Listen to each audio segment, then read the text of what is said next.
ang ibig niyo sabihin, galing pa kayo ng Mindanao? Oo, sir. Humingi na nga lang kami ng ilang araw na pas para makausap namin kayo eh.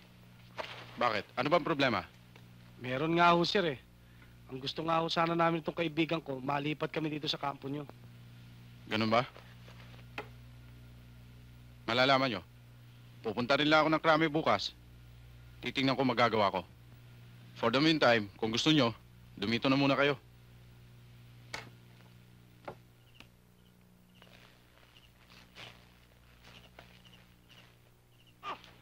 Wag!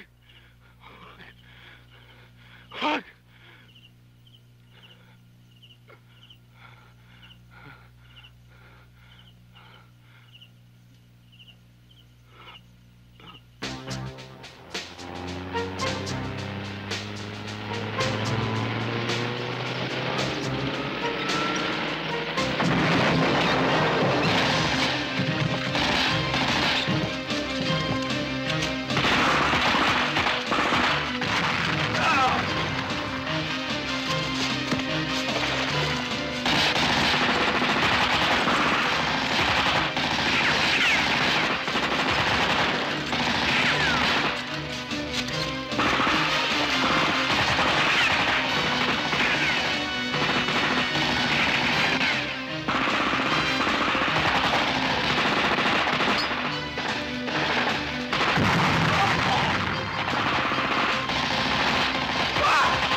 Kapag naorganisa na ang Barangay Development Council, ang una siguro nating magiging proyekto ay ang pagtatayo ng library.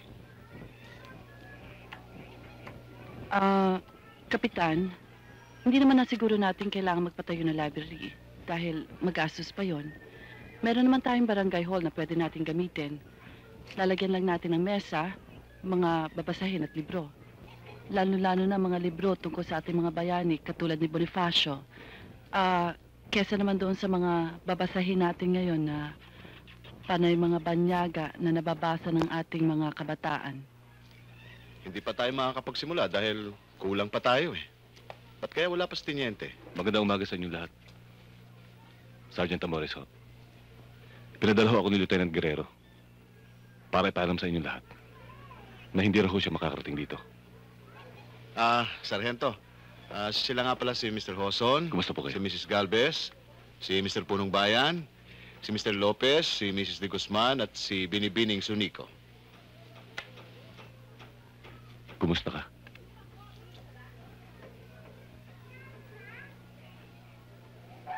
Sila ang mga miyembro ng binubuo nating Barangay Development Council.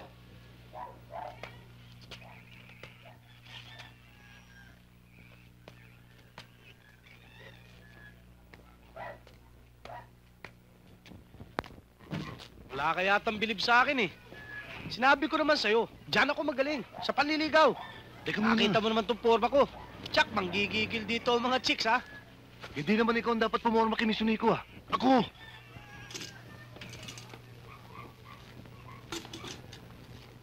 Ayun na.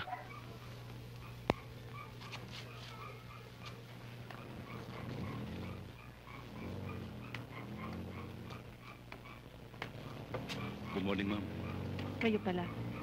Kanina pa Oh, kayo? ba't iniwan mo ko? Ay, Napadaan lang kami. Andito pala kayo. anong napadaan? Talagang dumaan kami dito. Dahil alam niya, nandirito kayo. Alam niyo, miss, kursunada kayo nito eh. Gusto daw kayo ligawan. Pasensya na ho kayo, Miss Unico. Palabiro lang ho yan. Ba, di ako nagbibiro. Sa katunayan pa nga nito, nanghiram pa nga kami ng jeep para may hatid namin kayo eh. Ako pa nga ang ginawang driver, eh sarhento ako.